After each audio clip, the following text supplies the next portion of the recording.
पावसाचा धुळे शिक्षण विभागाला जबर फटका बसलाय। कारण पावसाच्या पाण्याने भिजून शिक्षण विभागामधील महत्त्वाच्या फाईल खराब झालेल्या आहेत। ठिकठिकाणी रात्री झालेल्या मुसळधार पावसामुळे अनेक ठिकाणी पाणी सुद्धा साचलंय। शिक्षण विभागाच्या कार्यालयात सुद्धा गळती सुरू झाली आणि महत्त्वाच्या फाईल भिजल्या।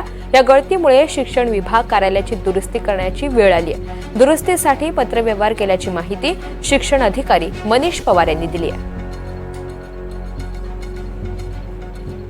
कालच्या अवकाळी पावसामुळे वादळी पावसामुळे थोडीफार ही इंग्रजांच्या काळातली इमारत आहे। जिल्हा परिषदेचा जरी भाग असला तरी ही जेल रोडला जेलच्या शेजारचं कार्यालय आहे आणि इंग्रजांच्या काळातलं कार्यालय आहे।